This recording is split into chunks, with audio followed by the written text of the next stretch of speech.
Hey, everybody, and welcome to Starting Point. I'm so excited to have you guys watching today. This is going to be an amazing episode.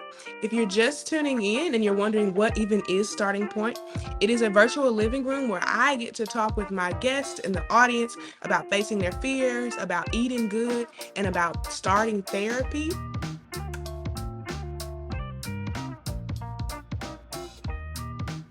This season, we have been focusing in on eating good. And that could come with so many different things, but I am excited about what that looks like today because today we have a very special guest that I've already learned so much from in our short conversations that we've had. And we're going to be focused on addressing body image, complicated relationships with food, discussing what even is intuitive eating and how to incorporate that into your life. And I know I have a question of the day. I always have a question of the day. And my question of the day today is, what would your younger self not believe about yourself today? I'm going to let our special guest answer this question and introduce herself first, and then I'll be back. Yeah. Yes, so my name is Celeste Smith. A lot of people call me Celeste, and that's okay because that's what it looks like. I am a licensed marriage and family therapist and certified eating disorder specialist and co-owner of East Texas Eating Disorder Specialist, which is located in Tyler. We're actually opening a satellite office in Longview, hoping to be open by November. And I have been in marriage and family therapy and eating disorders since about 2017. I love it. I'm super passionate about it. As you know, Jasmine, I could talk about it for hours. And we will get to that. Yes, we will get to that. But I want to answer this question. It's such a good question. I got like chills when you asked it. What would my younger version of myself not believe about my today version of myself? Um, wow, I think back to my upbringing, and I am actually a first generation college attender and graduate in my family, and so I think the younger version of myself would just not believe that I made it. And I'm tearing up talking about that. Yeah, I just think that version of myself would believe that it was so far away, like all of these things, these steps that I had to take to get here, to get my license, to get through school. I just think that version of myself would be like, wow, you did it, and pretty Yeah. surprised by that. Yeah. That's beautiful. Yeah. That's really beautiful. Yeah, it's a really good kind of even lead in to some of the questions that you've sent me. So, yeah. Yeah.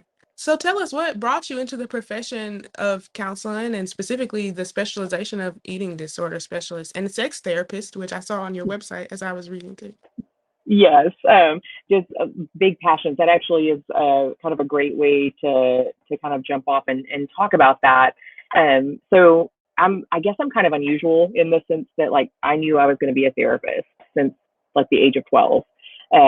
I did a residential inpatient treatment stay for eating disorder, and I had a phenomenal therapist. And I don't want to say it's the first time I ever felt seen by somebody because I had several teachers growing up that I felt really seen by. Yeah. But I think this was like in a deeper way. I had a science teacher when I was in sixth grade that made a huge impact on my life. It's probably one of the three reasons why I even thought it was possible to like go to college, to like leave kind of the life and upbringing that I had.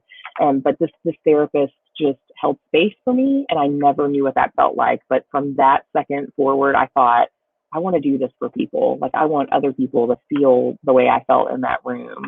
Yeah. And so I never thought I would work with eating disorders. I just it just never even occurred to me. I totally thought that I would do sex therapy, which is still like a huge interest and passion of mine. Hmm. But I had a really good friend who went on maternity leave. Shout out to Melody Phillips. She's a therapist here in Tyler as well. She supervises all of our interns at East Texas Eating Disorder Specialists. Anyway, she asked me to fill her maternity leave, and my first response was like, "Oh no, like I don't do eating disorders." And I was like, I'll think about that. Let me think about it. Give me some Yeah. reading, give me some podcasts, and I'll get back with you. And I said yes, and here I am. That was in 2017. I think she asked in 2016, and and my husband would tell you, like, this is what I'm meant to do. Like, he's like, Yeah. I don't even know why she ever thought she would do anything different, because this was exactly what I was supposed to do. So, like, all things that we end up doing, we kind of sometimes need to get drug in, like kicking and screaming by it.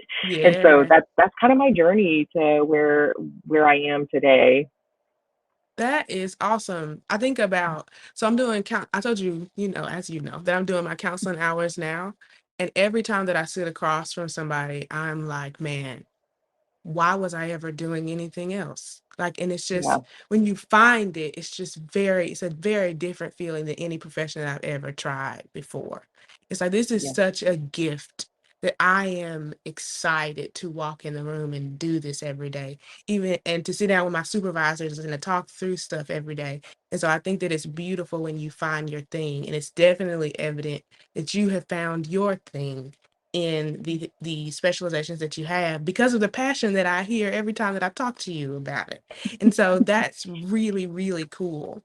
I know that you even introduced me to the topic of intuitive eating because I've read some books and I've read some stuff, but intuitive eating is nothing that's ever crossed my radar.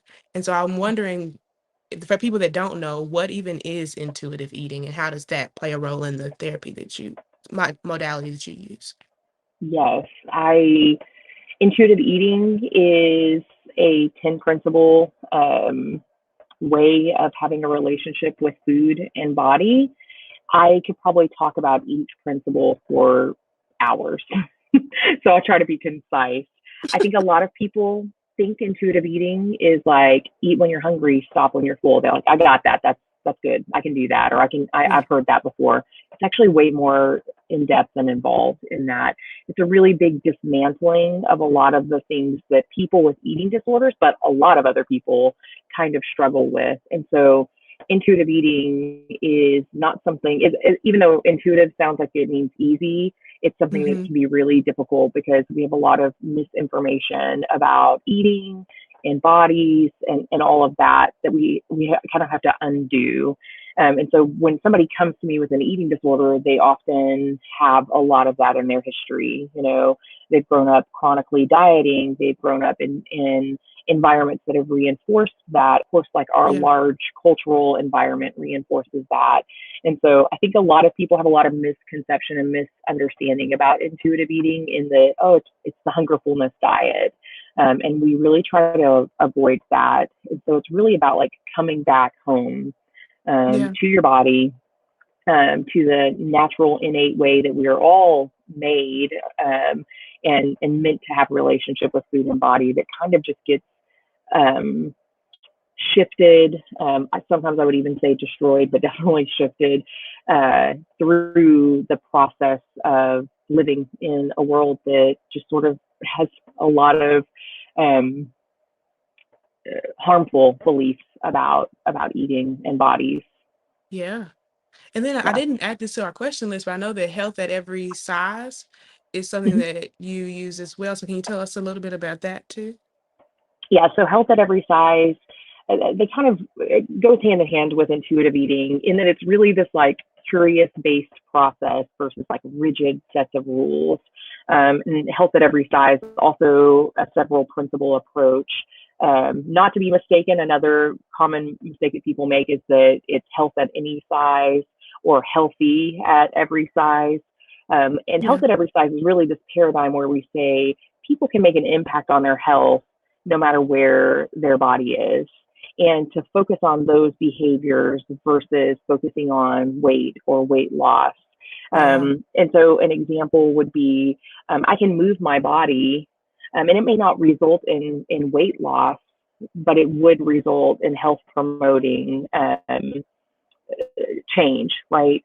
And then, even furthering the conversation from there, to understand that the concept of health is maybe not attainable for some people. You know, I think about Mm. people with, um, underlying conditions or, lifelong disability, and Yeah. so even furthering the conversation there, how can those people influence some portions of their health without making being healthy the 100% goal, because that's maybe not attainable for a lot of people. Yeah. So That those feels are more like realistic. deep conversations. Yeah. Yeah. Yeah, yeah. But that feels more realistic than the fitness goals and the keto diet and let's do this diet and let's do that diet that you see big time in the Yes. media. Just and the shame and the fear and the guilt that can come with those things and do that not looking like other people. And it just I think there is something that comes with being very personal about your own health and your own nutrition. And so if you would share with our audience what roles that shame, guilt, and fear can play in how we eat. Because I don't think that we always think about those things. Yes. And so I love how organic this is kind of like piecing together. When we think about shame, fear, and guilt, for one, moving your body is supposed to be joyful. Like I say all Yeah. the time to clients, my kids call exercise playing, and they want to do it all the Mm, time. Uh, that's good. and Yeah. so we're the people that turn that into shame based. Like you have to do this because you need to change your body. Your body is bad. I'm writing that And down, Celeste. That was good. thank you.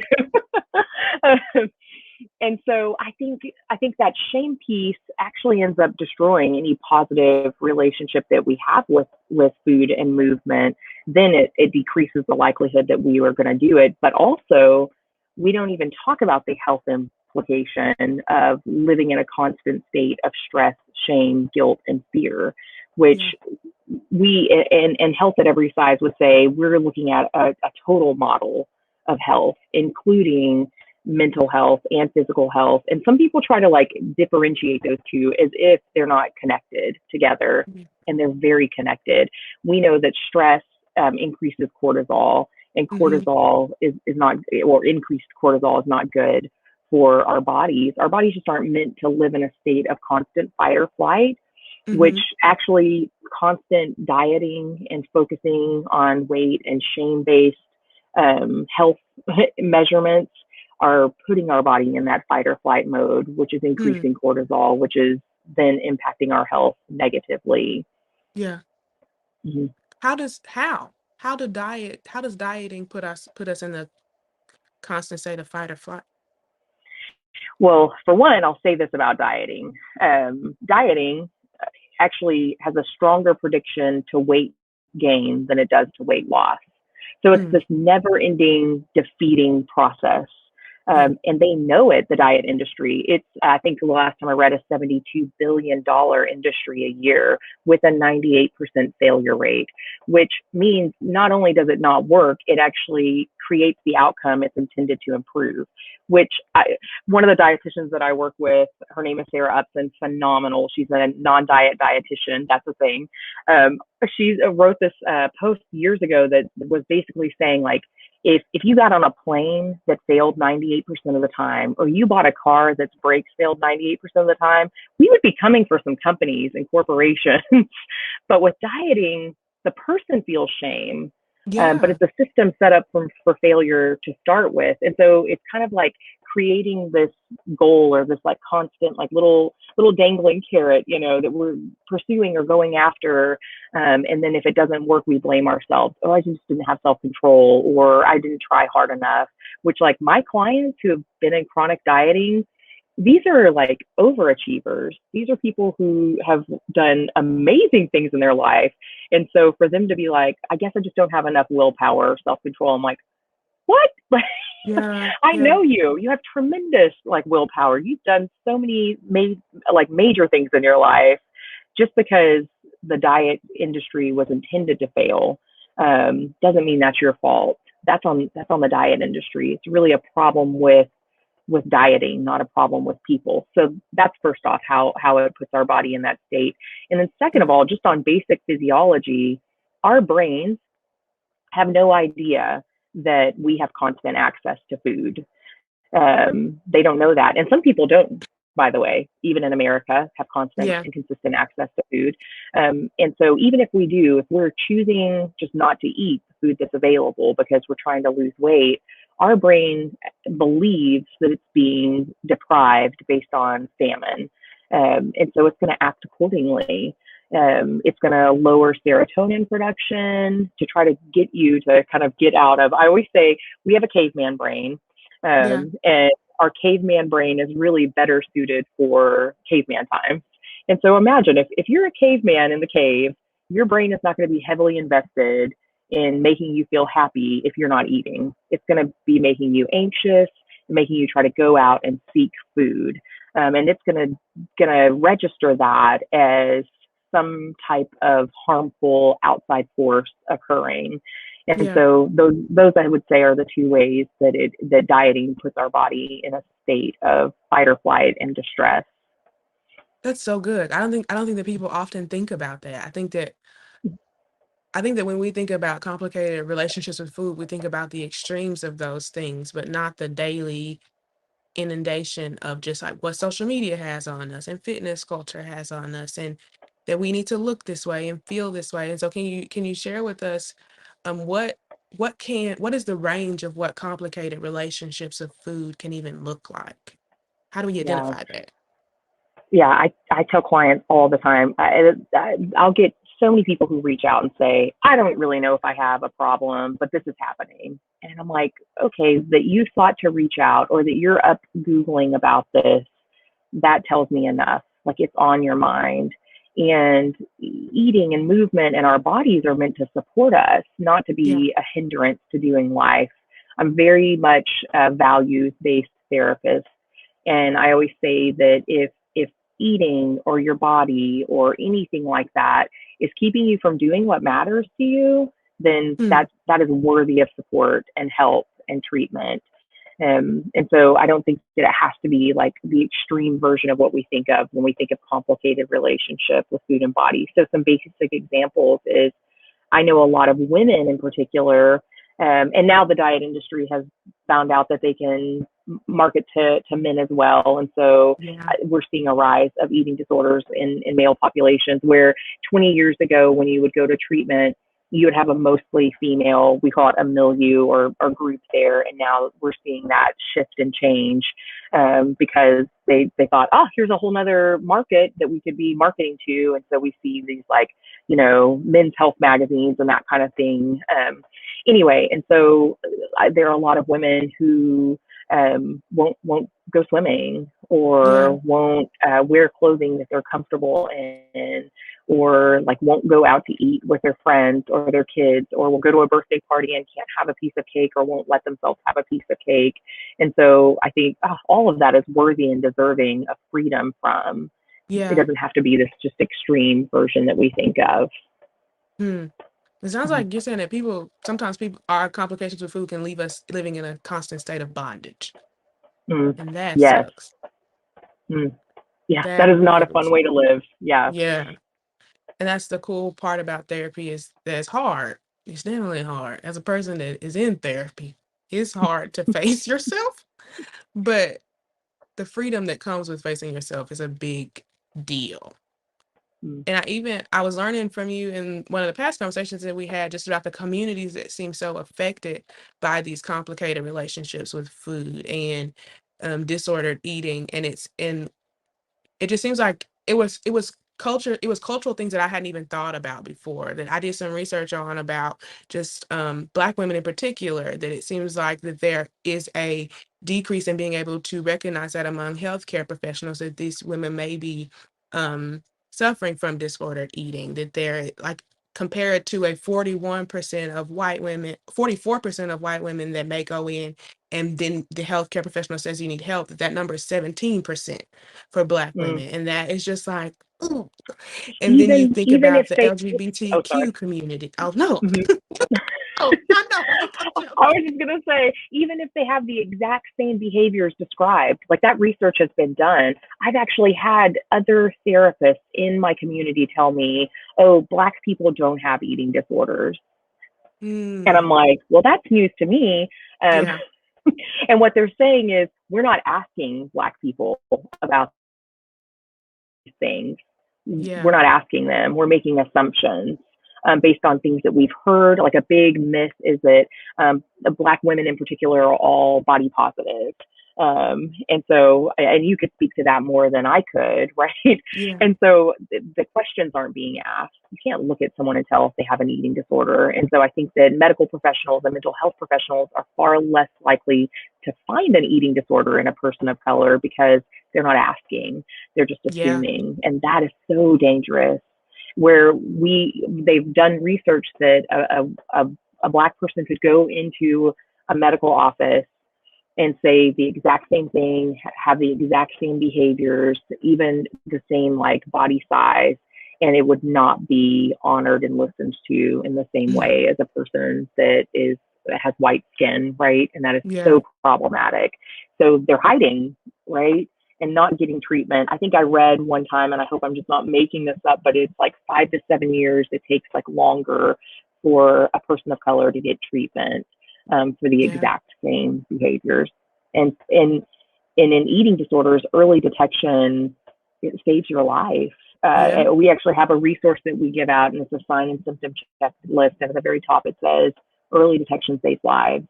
We know that what you do within the first year of developing an eating disorder can impact what happens throughout the rest of someone's recovery. So if you think about that not being caught for 5 to 7 years and how harmful and problematic that is. Yeah. And it just breeds that shame too, because then you thought that maybe there is some, that maybe I thought that, okay, I need help with this. So I'm going in and I'm saying I need help with this. And then you're told, no, this is not a problem that you actually have. Like, or it's just ignored altogether. That just goes back to the complications of even coming into therapy, of even deciding to start, because people are telling you that you don't even have a problem. And then you brought to my attention about the LGBTQ community and the issues that arise within that community with disorder eating. And can you talk a little bit about misconceptions and the disorder eating within that community? Yeah, so if we think about, um, eating disorders, especially we're talking about food and body today, Hmm. they're really not about that. It's a maladaptive coping skill for things that are just really tough and difficult in life. And if we learn from an early age, if we know there's something inside us that the world deems as unacceptable, well, one way Mm. I can gain acceptance is through um, focusing on and changing my body, right? Yeah. And so for the LGBTQ community, I know particularly for transgender people that sometimes it can be about like passing, which is a safety issue, right? Yeah. And so they may have a higher likelihood to engage in eating disorder behaviors so that their body might, look different or feel like it can pass in society.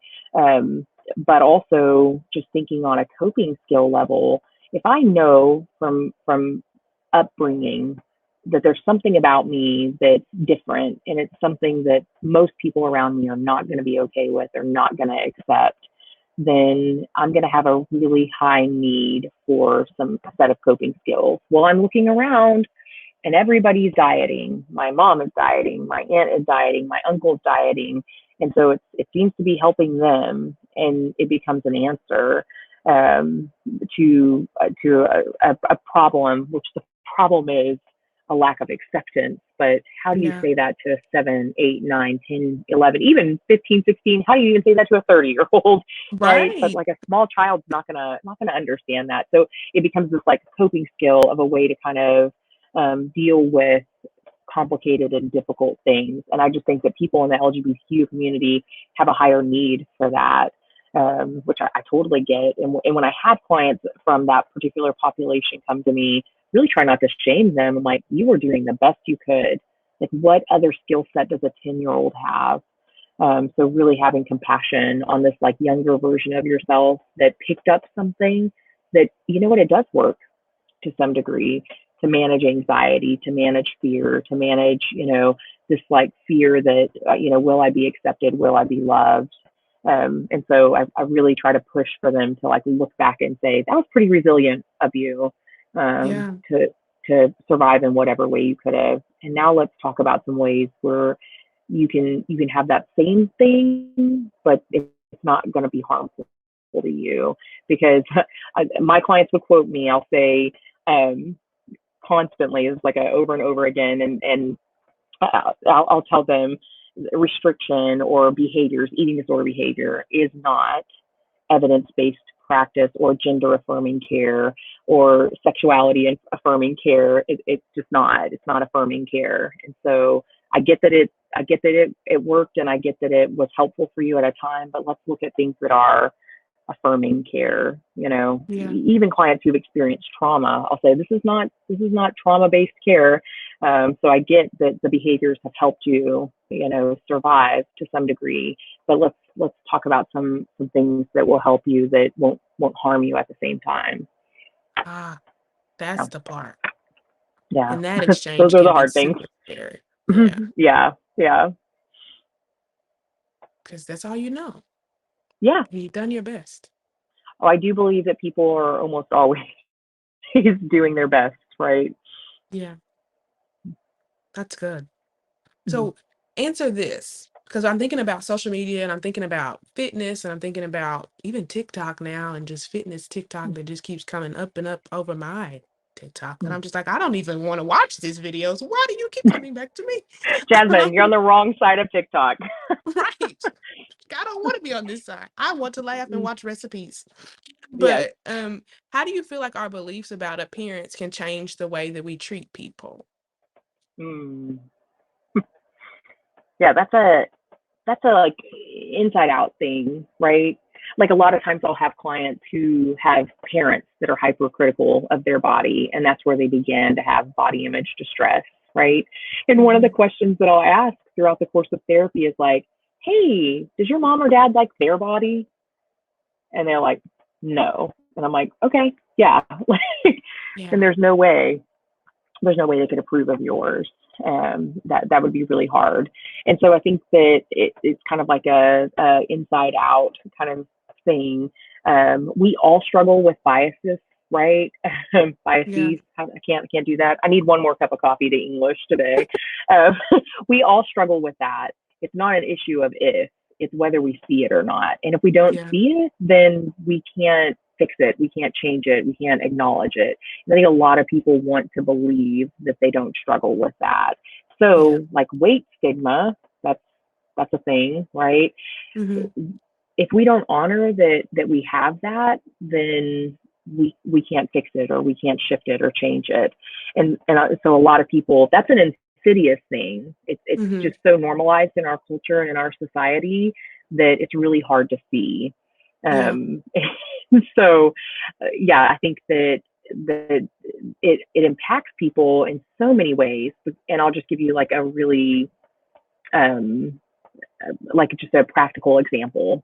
Let's Hmm. say I'm a provider, I'm a therapist, and I struggle with um, just kind of some weight stigma, and I have these beliefs about people in larger bodies, whatever those beliefs are, and I treat from that lens. Well, I'm in a bunch of therapy groups online, just like general therapy groups, and I see all kinds of things that are problematic in those groups. Yeah. Um, just the other day, I saw somebody post in a therapy group, is it okay if I walk on a treadmill during virtual sessions? Like the whole day. And I thought, wow, that is a person who has a problem with their own body and Yeah. Yeah. Yeah. food. And they're not even thinking, because they don't have that lens of how that would impact a client who struggled with body and food, to see your therapist like, oh, hey, you know, Yeah. what are Yeah. you doing? Oh, you're walking on a treadmill during our session. And well, what would make somebody do that other than fear of weight gain, right? Yeah. And so just little things like that, or even doctors, like a lot of people, particularly in larger bodies, will say, I could go to the doctor, and no matter what I say, I'm going to be told to lose weight, no matter Yeah. what it is, even though they may have a health condition that thin people get, even though they may be already doing those things. I can't tell you how many of my clients. I'm an example of this. I'm a fairly active person. Like my husband and I are leaving for a backpacking trip next week. I'm a pretty avid skier. I love to walk, love to do yoga. My doctor never asks me those questions. Like if I'm Yeah. ever having a health problem or a health condition, it's like, we exercise. And I'm like, did you ask if I exercised, or did you just assume that I didn't because I'm That's not in a good. super thin body? Um, yeah, and so that's highly problematic. It's Yeah. highly problematic and harmful to people because they're not getting the medical care that they need. Then they're Yeah. just being given like a blanket, do this, and guess what? Doing that doesn't always result in having a smaller body. Oftentimes it Yeah. doesn't, because this was also, I think, a question that you had sent me. Everything that we, and you'll know this if you ever specialize in eating disorders, everything that we've ever been told about calories in, calories out, and body movement is actually not true, because it eliminates. You I know, it eliminates the human element. All of that formulaic stuff was really great in a science lab, in controlled conditions, but it eliminates the human element in human physiology. And I'll just give you yeah. one example of this. And I'm borrowing a little bit from Dr. Jennifer Gaudiani. She's the author of a book called Sick Enough, phenomenal book. Uh, she's said before, and this kind of was like, oh, yes, I have had that experience as an eating disorder specialist. Often when we work with eating disorders, we do have clients that are on weight restoration meal plans, right? Hmm. And I'll have clients, and I won't say the number because I think it could be triggering to people who may be struggling in this way too, but like clients on a very, very high meal plan, um, much more than most people like would eat in general population, and Yeah. they're being monitored 24/7. Parents are watching them, like they're not engaging in any behaviors. Even in treatment, they watch you 24/7, and they know every bite that goes in. And those people are not gaining the weight at the increment that like we call it a bomb calorimeter, right? Yeah. And I'm not going to say the equation either. I think if you've ever had a dieting history, you know it, right? This amount of calories equals this amount of weight gain or weight loss. um, their bodies are not working like that. And so if that's true, then the converse is true as well. What's not present in the lab is individual metabolism, stress levels, just all these things that there's no way to account for Yeah. in a lab condition. And so all of that is just kind of categorically false, but it does not stop people from saying, oh, no, that's true. That's true. Yeah. Or, hey, it worked for me. Yeah. One time I did this whole like app or whatever, and it told me how many calories eaten a day and how much, and it worked until I just stopped having control. But most people will even recognize in their own dieting history that they reached a point where whatever they were doing, quote, stopped working. Yeah. And I'm like, oh, that was your body being wise. It was going, oh, we got to slow the metabolism down, got to really kind of like slow the digestive system down because we're not getting what we need. Yeah. And we view that as problematic. I hit a plateau. That's what I'll hear a lot. And I'm like, Yeah. that was your body saying, hey, enough's enough. Like, you put us through enough. I'm going to try to take care of you now because you're obviously not taking care of me, Yeah. and we're going to work this out. And so that might quote work in their mind up until a point, but it doesn't ultimately end up working in the end. If diets worked, we would all be the quote healthiest, thinnest people in the world. America Yeah. is the dietingest nation in the world, and larger body weight. We see kind of trending upward every year, which I don't actually think that that's problematic. I think that health at every size has showed us that even people in higher body weights can impact their health, but Yeah. without focusing on weight loss. Um, Yeah. I think I And answered your question. yes, and because it goes back to the what we were talking about at the intuitive eating in the beginning, and just being able to trust your body. And I even saw on your website about eating like a baby or becoming a baby again in your eating habits, but just being able to trust yourself and that you know what's happening with your body, and not taking a cookie cutter version of what fitness looks like or beauty looks like and applying that to yourself, but being able to find that within yourself feels Yep. so important. And I'm thinking even too about, so I have a young sister, cousin, niece, and she is all of the things to me. And she's Mm, about 6 years old. And I would tell her all the time that she is beautiful. And then I just, what do you like about yourself? Like, tell me things that you like about yourself, baby. And she would always be in the mirror putting on makeup. for a little while. And I'll be like, well, why are you putting on makeup? She was like, because I want to be pretty. And I was like, but you don't have to put on makeup to be pretty. She said, well, you don't go out without makeup. And I was like, oh God, it's me. I am teaching you Called this. out. I was like, oh snap. And then one day, and so I started washing my face and trying to go out without makeup. And I was like, oh, I really struggle Hmm. with Hmm. this existing in a world and thinking that you're unprofessional if you're showing up and you don't have makeup on, or thinking that I don't look my best if I'm showing up and I don't have these things. And I'm just like, and that's what I'm teaching you without, while I, while simultaneously trying to teach you to love yourself, I'm teaching you, but enhance yourself too, but do these Hmm. things too. And just And my her question would taking, yeah, be, who profits off of you believing that? Like who profits off of that? Because it's somebody, right? yeah, Yeah, somebody's profiting off of you having that belief of I'm not put together, I'm not professional. And then we could even look at like some patriarchal things there, right? The pressure come that on. women have on them that men, don't at all. Like I always joke, like we could have had a female president right now. Yeah, if we weren't so focused on body and weight and appearance and like us having to perform even being beautiful, like who said we have to, who said that's our sole purpose here on earth? But yeah, somewhere we get that message that even at 6, like that's supposed to be our goal, is to be beautiful. It's distracting and frustrating. This is a fun thing about you is that I could just talk to you for forever. Like we just go on and on and on. Like as you're talking, I'm thinking like I'm thinking about that blog post that you're referencing. And be like a baby, and I think it's like honor your hunger. That actually came up because I was talking to somebody about this just yesterday. Because I was nursing a baby right as the pandemic happened, and so working full time nursing, lots of fun. You spend a lot of time pumping and like washing yeah, pump parts and plugging in pumps, and it's a mess. I don't know how anybody does it. And I remember one day I came home and I would always like freeze my milk in like little 2-ounce increments. And I came home and there was like a bottle sitting on the countertop and it had 1.75 ounces of milk in it.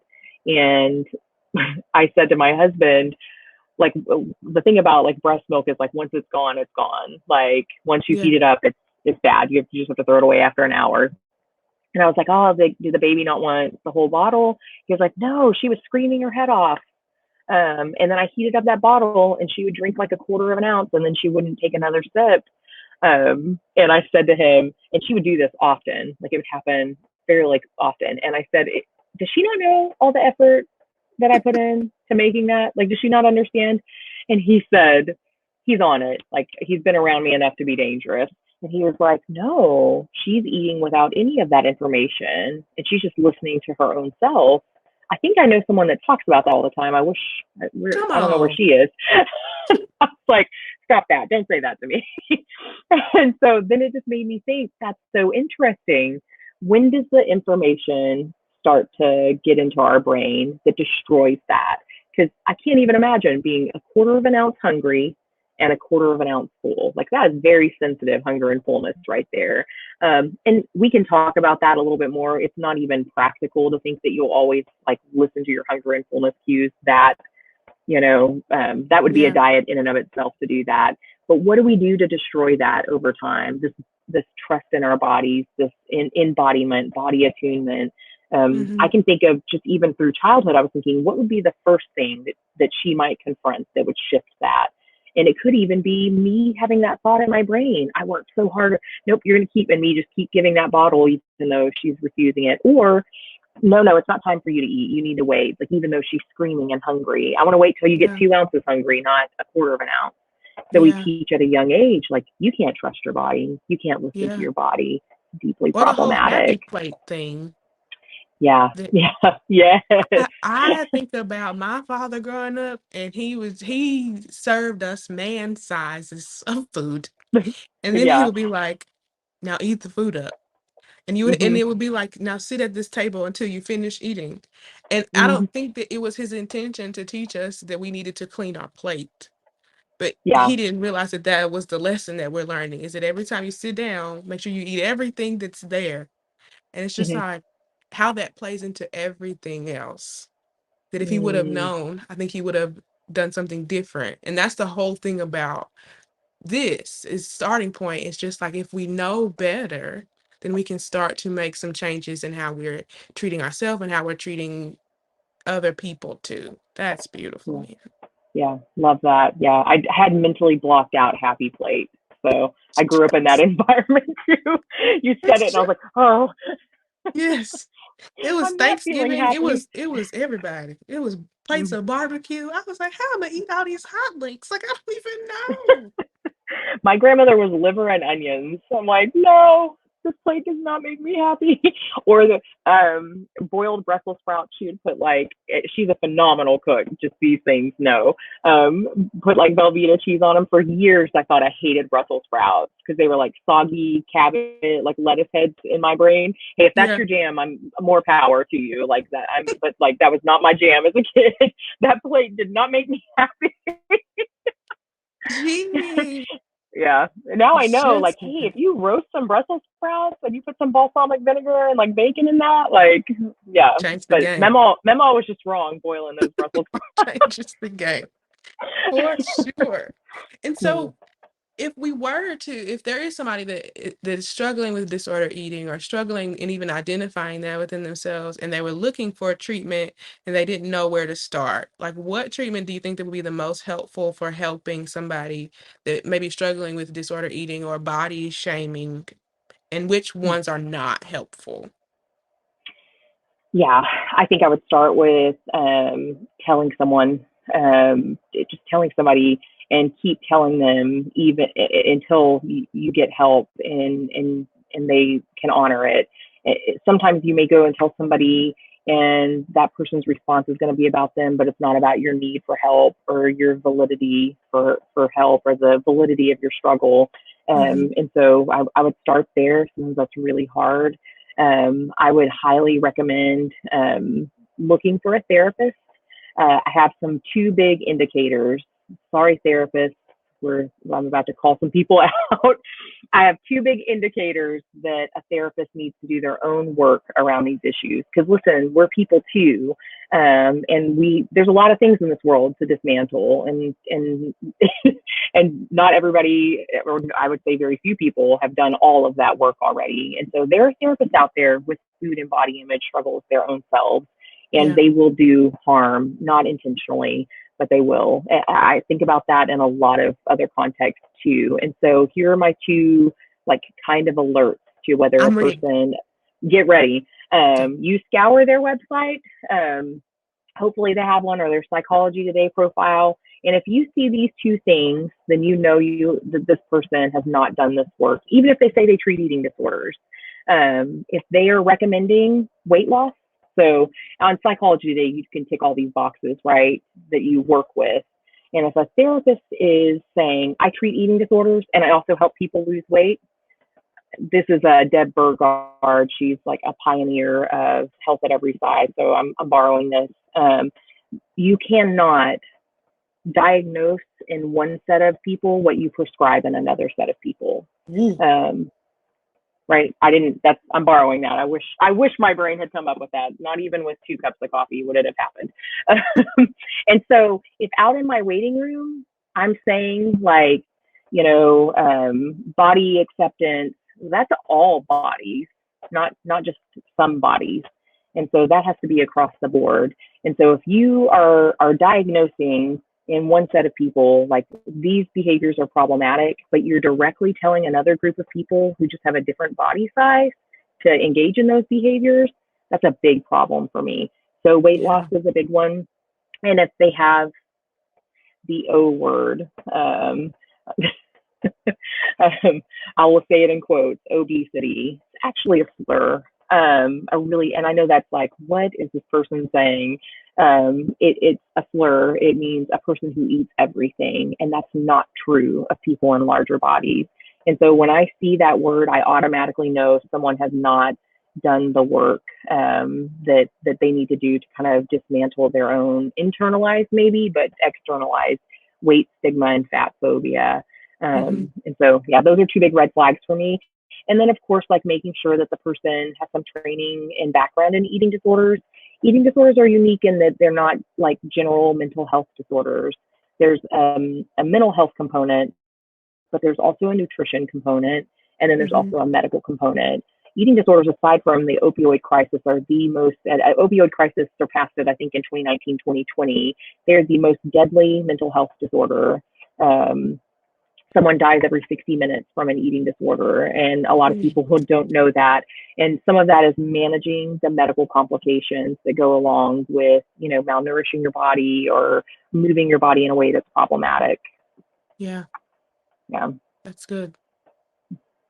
And so what forms are there specific? I know there are so many modalities that are within, so they should look for somebody that has certification in health at every size, or what should you be looking for in your therapist? Yeah, I think too, this is coming back to that body trust. Like, I wish there could be hard and fast rules. And this is funny. Whenever I introduce clients to intuitive eating, they're like, this is so hard. And I'm like, yes, wouldn't it be great if it was like a diet plan and it was like, okay, starting Monday, you eat X, Y, and Z, and then you do this workout plan. We love that, right? Because it's super certain, feels really nice, comforting. I know what to expect. Yeah. And so the whole process of eating disorder recovery, but also like going through the intuitive eating journey is all about coming kind of home to yourself. So I would even say, you know what, like therapy shopping, I always tell clients it's a lot like shopping for pants. Um, Sometimes it can be pretty frustrating. Yes. And just because you find like one pair of pants that you don't like, I don't say like, oh, I don't like pants at all anymore. Mm-hmm. Like I'm done with pants.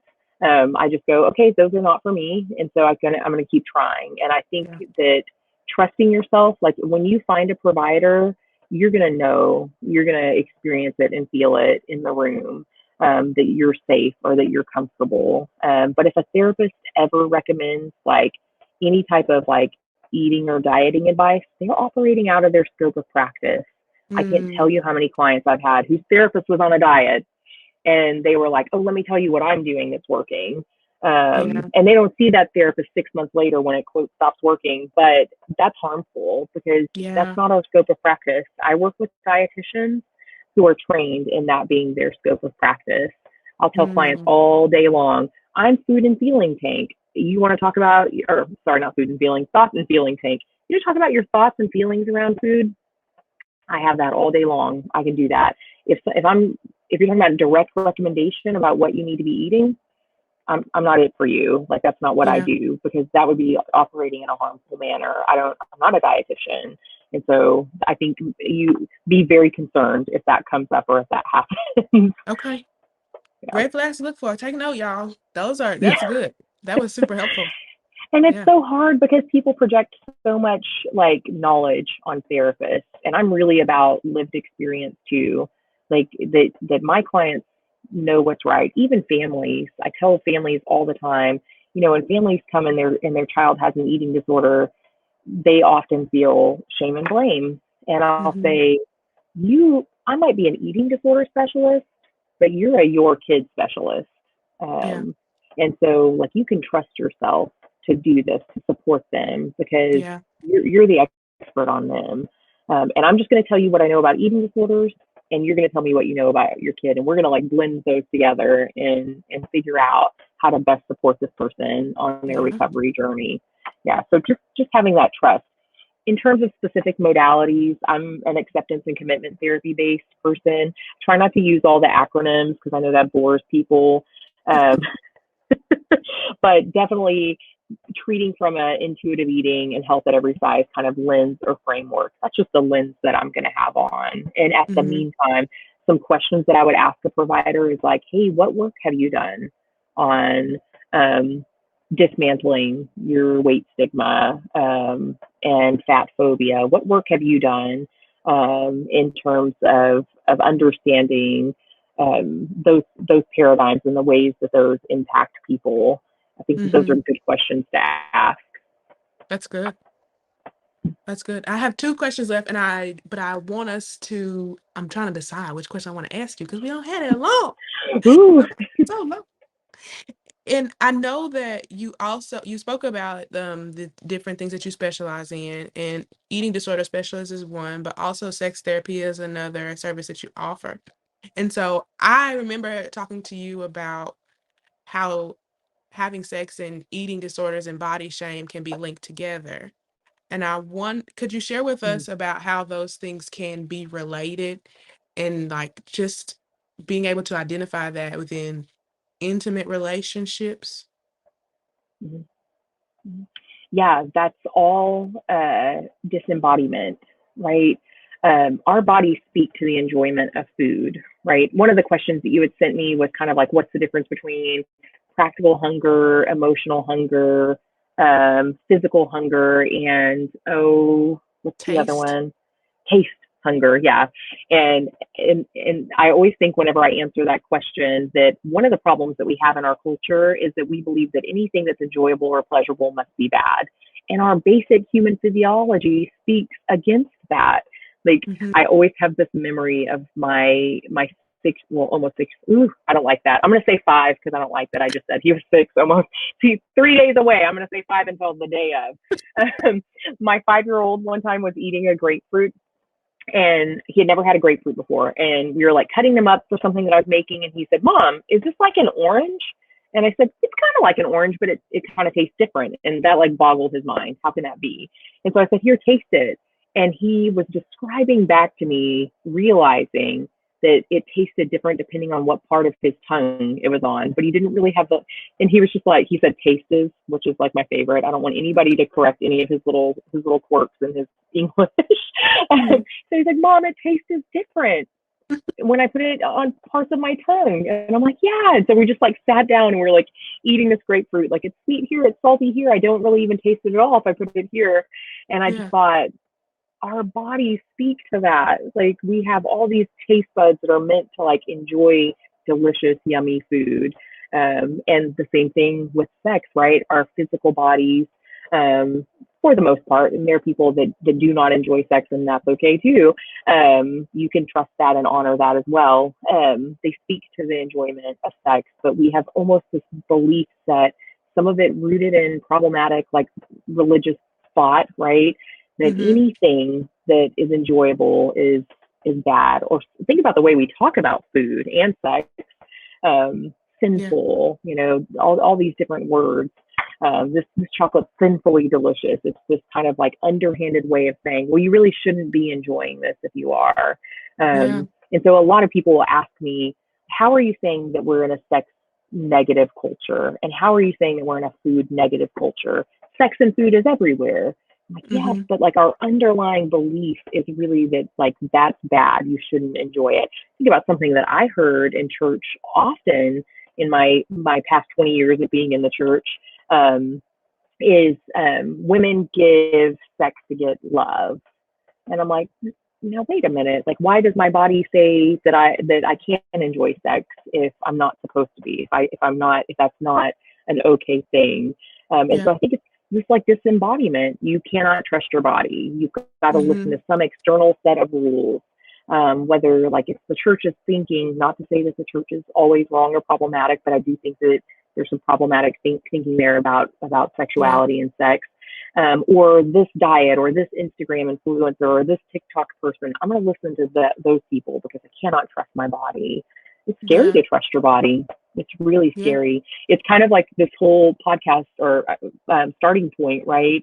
Like that the reason that that's such a hard place to be in the therapy room is because it brings up so much fear for us to have Yeah.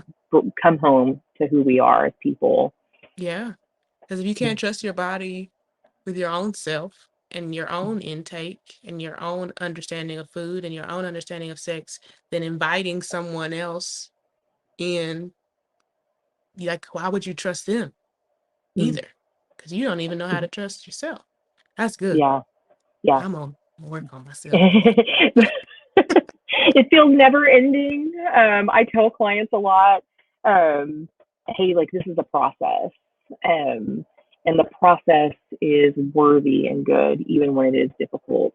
Yeah. And so just kind of having that lens of like, if people arrive at any point, That's kind of sad to me. I haven't gotten there yet. I tell people a lot, even the body image stuff.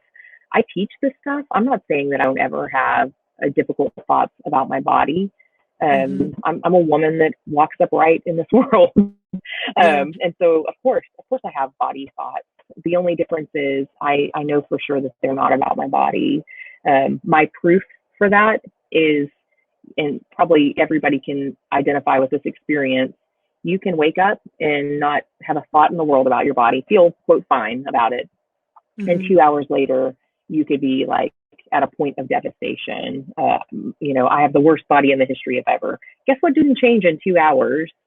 Goodbye. Your body. Yeah. Yeah. What did change was your emotional state, your thought content, the world around you, and its thoughts and feelings about your body.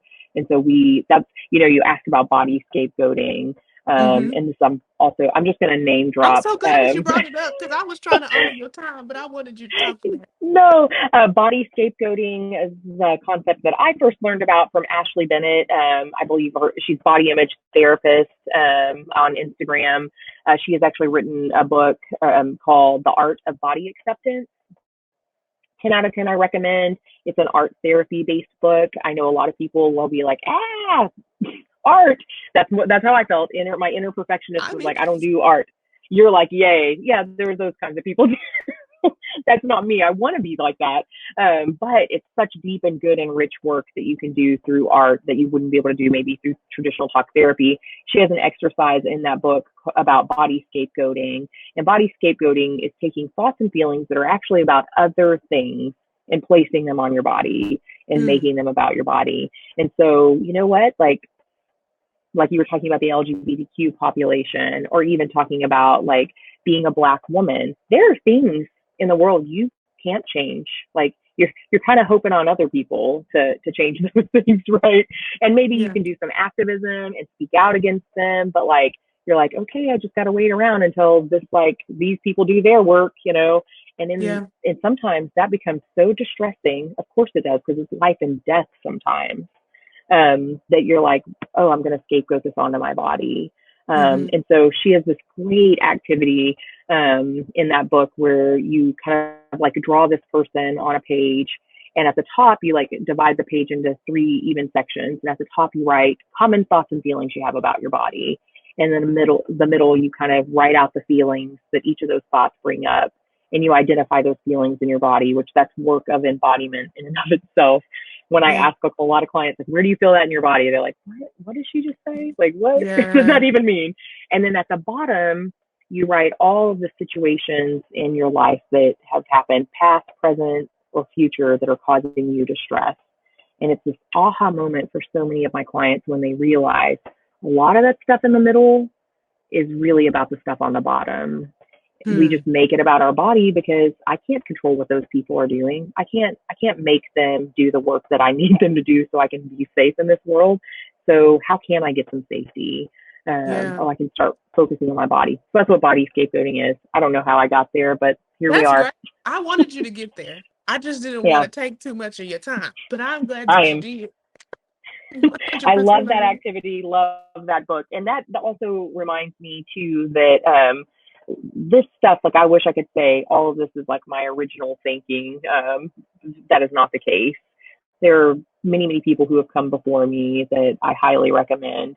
I recommend checking out the Health at Every Size website. I wish I knew that off my head, top of my head. Also, the Association of Size Diversity and Health website has a tremendous amount of resources. And maybe you can like drop these in comments if I send Hmm. you links.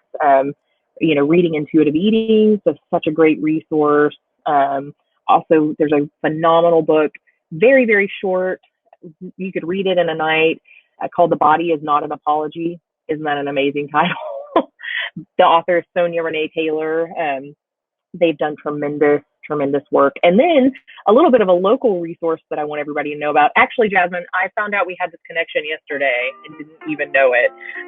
Is Amanda Martinez Beck. Um, Yes. Yes, and we were. I hope your ears were tingling yesterday because we were talking about you at lunch. And so I told her that I had this interview, and she was like, "Who is it with?" And she was like, "Ah!" And then we just started talking about you for forever. Amanda Martinez Beck has written a book called Lovely. Also, very short book, but I tell her all the time she's sneaky deep. This is like the intersection of body and church and religion and just kind of social, cultural kind of stuff. That's a tremendous resource. I tell her I read that book in the line at Disney World, and I think everybody around me was like probably so tired of me by the end of the day. But I would be like, listen to this. And so anyway, profound. And since then, it's something that I read probably every year or so, just because I like need to be reminded of some of the things that she shares in that book. So those are some really, really Yeah, great resources if therapy isn't like accessible or whatever, you know. that's awesome. And Yeah. where can they find you? Because you are in East Oh, Texas. Yep. I am. You can find me one of two places. So I own a group practice called East Texas Eating Disorder Specialist. That's kind of like our landing page for myself and several other clinicians in the area that also work with eating disorders. And then my personal website is Celeste Smith Therapy, CELESTE Smith Therapy.com. And that's where I've done like most of my blogging and that kind of thing. If you wanted to like read, I also have a resource page listed there with a few podcasts that two of which I've recorded with other people, and then two are just like my intro to some of these concept podcasts. One is a Dietitian's Unplugged episode with Dr. Jennifer Gaudiani, and the other one is actually a liturgist podcast with the co-author of Intuitive Eating, Evelyn Tribole. Those are both like a great starting points. I almost always like session one, have clients go and listen to those two podcasts because there's such a wealth of information there, and several Yeah. books and stuff like that listed on that resource page if people are interested. I will make sure that I put those in the comments for you guys. Celeste, I am honored. I feel like we could Oh, talk for more hours to come, but I'm going to close us out. I thank everybody for tuning in today. If any of this has hit home with you, please do check out the resources that we have below. Please do connect with Celeste and East Texas Eating Disorder because they are opening an office in Longview. yay! Um, and if you have any other questions too, I am hoping to start a night show or a discussion group where we can come in and talk about the things that we talked about on this podcast, questions that may have come up, feelings that you may have had as you reacted to what it was that Celeste shared or I shared. And so be looking for that link in the comments too. Thank you so much, everybody, for tuning in, and be sure to follow Celeste at the websites at the links in the comments below. I don't know why my mouth just did that, but it just got I told you. confused. And so thank you so much, It and I'll happens. see y'all next week. Bye. Thank you. Thank